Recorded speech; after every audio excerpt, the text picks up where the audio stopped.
जय श्री कृष्ण जी। राधे राधे। आप सबने मारा घणा मानसु राम राम। आज मैं आपने माघ मास महात्म्य रो पहलो और दूसरो अध्याय सुनाऊं। माघ मास रा आज 10 दिन संपूर्ण हो गया है। इन दिना रे महीने अगर आप माघ मास महात्म्य रा अध्याय नहीं कर पाया हो तो मैं आपने भगवान रा आशीर्वाद दूं।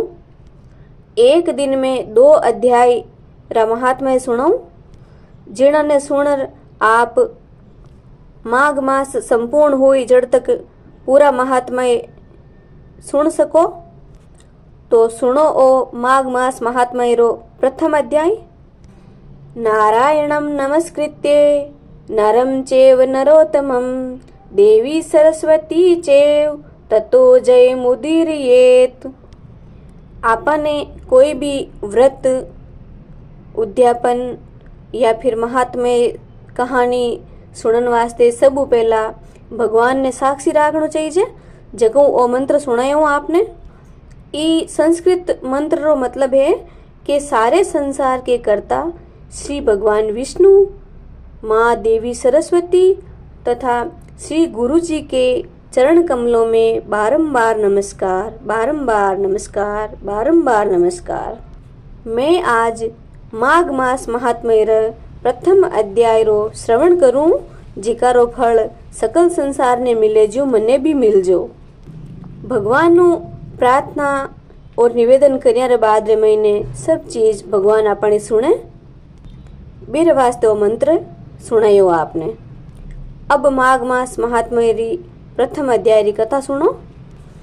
एक समय श्री सूत जी ने अपने गुरु श्री व्यास जी से कहा कि गुरुदेव, आप कृपा करके मुझसे माघ मास का महात्म्य कहिए, क्योंकि मैं आपका शिष्य हूँ। व्यास जी कहने लगे कि रघुवंश के राजा दिलीप एक समय यज्ञ के स्नान के पश्चात पैरों में जूते और अपने शरीर पर सुंदर वस्त्र पहनकर शिकार की सामग्री से युक्त कवच और शोभायमान आभूषण पहने हुए अपने सिपाहियों से घिरे हुए जंगल में शिकार खेलने के लिए अपनी नगरी से बाहर निकले। उनके सिपाही जंगल में शिकार के लिए मृग, व्याघ्र, सिंह आदि जंतुओं की तलाश में इधर उधर फिरने लगे। उस वन में वनस्थली अत्यंत शोभा को प्राप्त हो रही थी। वन में कहीं वृक्षों पर मोर नाच रहे थे, कहीं मृगों के झुंड फिरते थे, कहीं गीदड़ अपना भयंकर शब्द कर रहे थे, कहीं गेंडों का समूह हाथियों के समान फिर रहा था, कहीं वृक्षों के कोटरों में बैठे हुए उल्लू अपना भयानक शब्द कर रहे थे, कहीं सिंहों के पद चिन्हों के साथ घायल मृगों के रक्त से भूमि लाल हो रही थी, कहीं दूध से भरी थनों वाली सुंदर भैंसें दिखाई दे रही थी, कहीं पर गंधित पुष्प, हरी हरी लताएं वन की शोभा को बढ़ा रही थी, कहीं पर बड़े बड़े अजगर और उनकी केंचुलियां भी पड़ी हुई थी। उसी समय राजा के सिपाहियों के बाजे की आवाज सुनकर एक मृग वन में से निकलकर भागने लगा और बड़ी बड़ी चौकड़ियां भरता हुआ आगे बढ़ा। राजा ने उसके पीछे अपना घोड़ा दौड़ाया, परंतु मृग पूर्ण शक्ति से भागने लगा। मृग कांटेदार वृक्षों के एक जंगल में घुसा और राजा ने भी उसके पीछे वन में प्रवेश किया, परंतु दूर जाकर मृग राजा की दृष्टि से ओझल होकर कहीं निकल गया। राजा निर्जन वन में अपने सैनिकों सहित प्यास के मारे अति दुखी हो गया। दोपहर के समय अधिक मार्ग पर चलने से सैनिक थक गए और घोड़े रुक गए। कुछ थोड़ी देर बाद राजा ने एक बड़ा भारी सुंदर सरोवर देखा, जिसके किनारों पर घने वृक्ष थे। इसका जल सज्जनों के हृदय के समान पवित्र था। सरोवर का जल लहरों से बड़ा सुंदर लग रहा था। जल में अनेक प्रकार के जल, जीव, जंतु, मछलियां आदि स्वच्छंदता से इधर उधर फिर रहे थे। दुष्टों के समान निर्दयी चित्त वाले मगरमच्छ भी थे।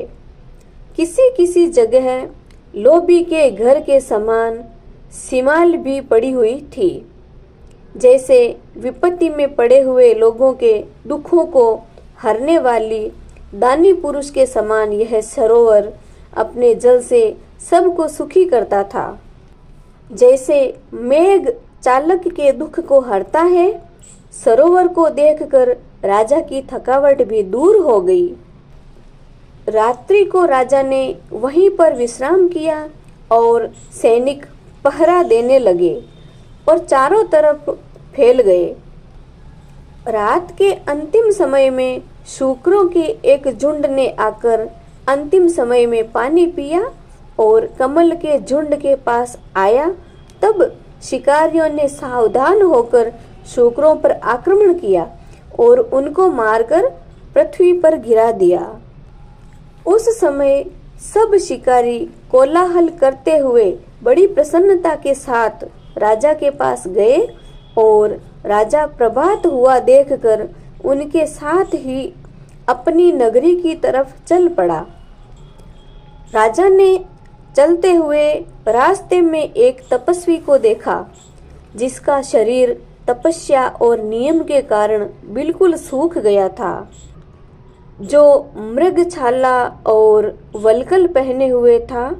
राजा ने ऐसे घोर तपस्वी को देखकर बड़े आश्चर्य से उसको प्रणाम किया और हाथ जोड़कर खड़ा हो गया। तपस्वी ने राजा को कहा कि हे राजन, इस पुण्य शुभ माघ में इस सरोवर को छोड़कर तुम यहाँ से क्यों जाने की इच्छा करते हो? क्योंकि ये माघ मास जो है अति पुण्यदायी मास है। इस मास में आपको सरोवर के पास ही रहना चाहिए। तब राजा कहने लगा कि हे महात्मन, मैं तो माघ मास में स्नान के फल के बारे में कुछ भी नहीं जानता। कृपया आप कृपा करके विस्तार पूर्वक मुझको बतलाइए। इति श्री माघ मास महात्म्य प्रथमो अध्याय संपूर्णम। अब मैं आपको माघ मास महात्म्य का दूसरा अध्याय सुना रही हूँ। आप इसे भगवान के आशीर्वाद से ध्यान पूर्वक सुनिए।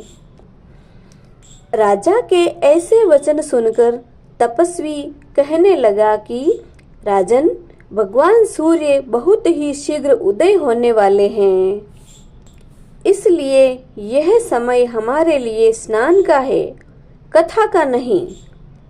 सो आप स्नान करके अपने घर को जाओ और अपने गुरु श्री वशिष्ठ जी से इस महात्म्य को सुनो।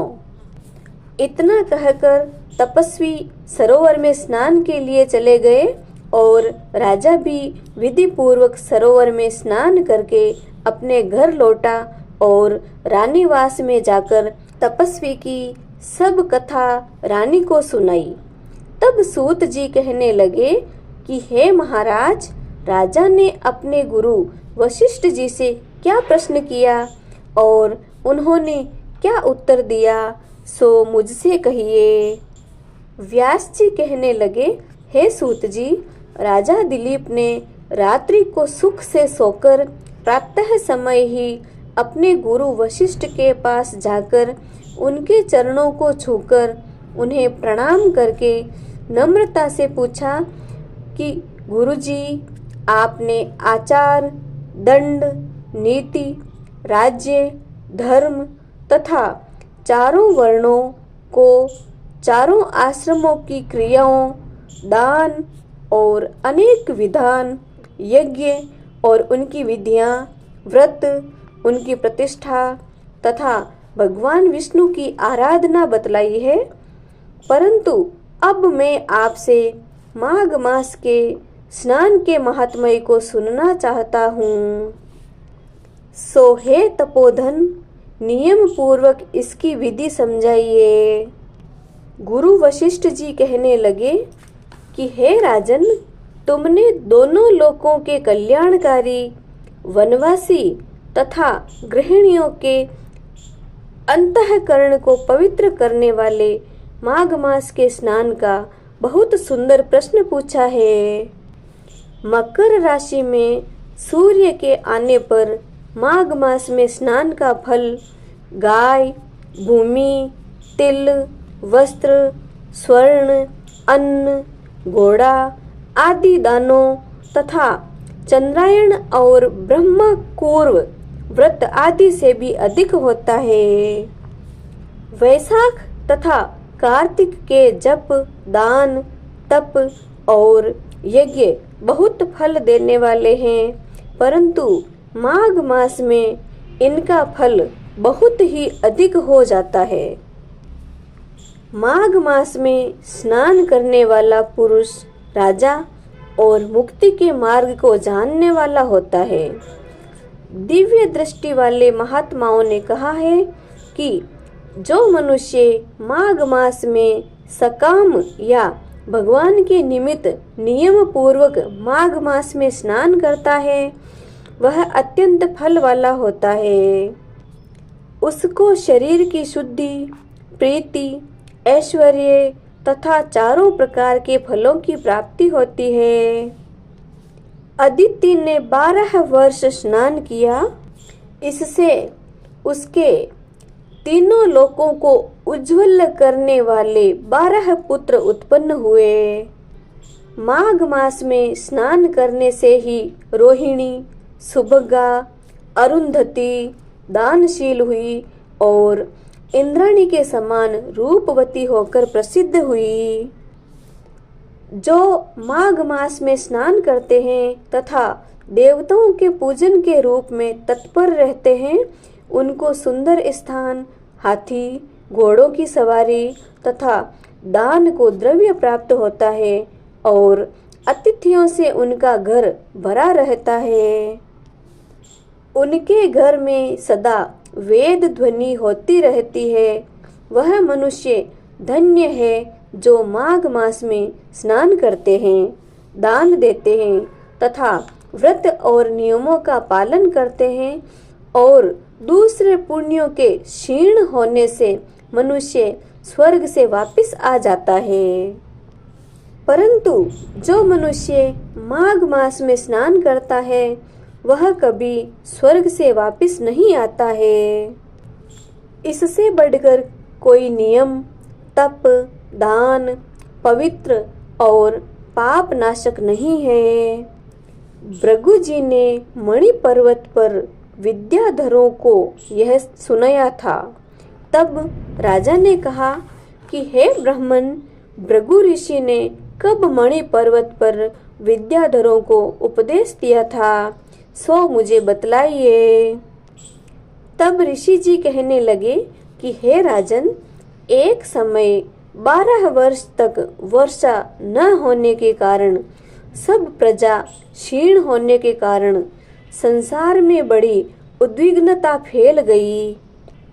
हिमालय और विंध्याचल पर्वत के मध्य का देश निर्जन होने के कारण श्राद्ध, तप तथा स्वाध्याय सब कुछ छूट गए। सारा लोक विपत्तियों में फंसकर प्रजाहीन हो गया। सारा भूमंडल फल और अन्न से रहित हो गया।